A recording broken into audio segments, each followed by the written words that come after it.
When it comes to any working space, something that's really just undervalued a lot of times and can make for a little bit rougher time trying to get things done is not having the proper lighting.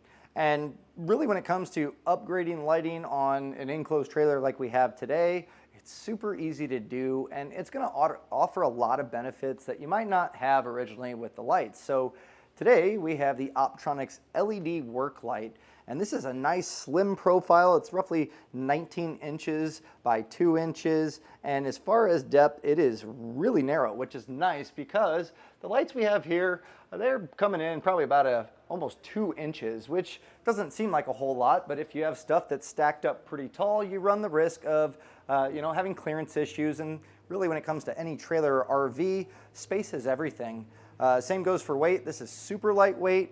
And really it should make a big difference. As I look at our lights that we have here, I see 2 diodes. This has, almost 300 of them. So we're going to put one of them in and really see the difference that it's going to make inside of our trailer. So to give you an idea of what before looks like, we do have, 6 of these dome lights as well as 2 lights that are going to be in the center here. Now this hang-up light, we're going to be using this for shooting because when it's dark, I got to see what I'm doing, and we do need to cut power in order to get this all mounted up and wired properly.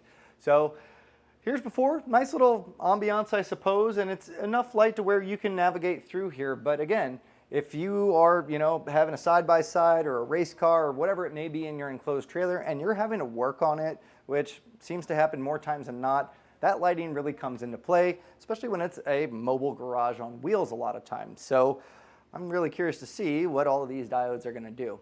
So with that being said, I'll cut the power, make sure we don't have power going to our wires, and we'll take our old light off.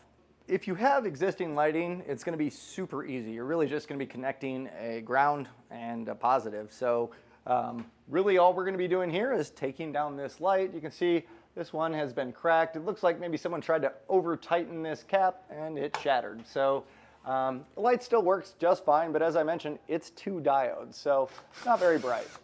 So I'll take out my self-tappers.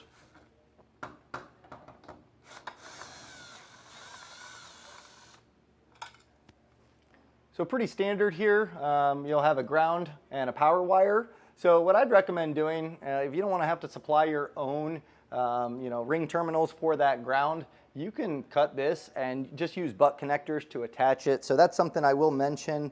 The kit does come with mounting hardware, but as far as wire connections, you're going to need to supply your own butt connectors.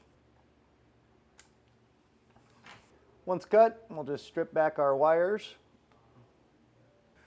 Now once you have those wires stripped back, the wires on our light are actually pre-stripped, so that's pretty neat.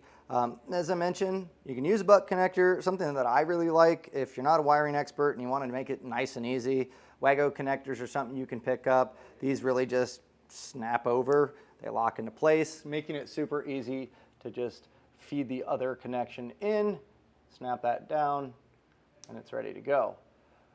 So I only had one of those, so the other option would be a butt connector. And I'd recommend anytime you make a butt connection, crimp that down, give it a quick tug just to make sure that it's going to be on there nice and secure. Got that wired up, so really all we need to do is mount it up exactly where we want. Now they do give us 2 small screws. These are not self-tappers, so you might want to drill a small pilot hole if you're going into a metal beam like we have here. If you're mounting it into wood, these should go in nice and easy, but you'll have 2 mounting holes, one on each side.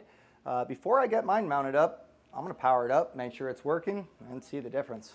So very clearly, this is pretty bright. Now it does have this kind of light diffuser in front of it, so you're not going to see the individual diodes, which is totally fine because the light output's nice and clean. So if I was to mount this up, you can see it's outputting quite a bit more than your traditional ones. It's a little bit warmer of a color. The other ones have a little bit cooler blue light to it. This is nice and white. I mean, this is what I'd want for working on anything in our trailer. So now that I know that it's working properly, I'm just going to get this mounted up and see how it looks. So with it mounted up, I would be willing to bet that, once the person that owns this trailer sees this light, they're going to want to change these all out, because looking just at the wall and at the floor, it's a huge change of ambiance in here, and really, really good. It's not too glary. I like that. It's nice lighting, but also it illuminates exactly what we need. In fact, we're going to close this up and see what it looks like with no light coming in the back door.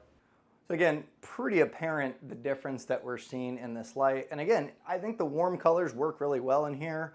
I mean, this would be ideal for a workspace, you know, just because of the light compared to this, which I think you're going to need supplemental lighting or have the door down with natural light coming in to really make it usable.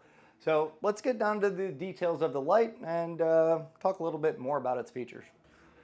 So lighting specs are really important to people, and sometimes those numbers make a lot of sense. And to those of you that are in the know, let's break this one down. So I mentioned it has almost 300 diodes. There's 294 of them in here, and they're going to be a 4500K temperature. So that's where we get that nice bright white light that's clean.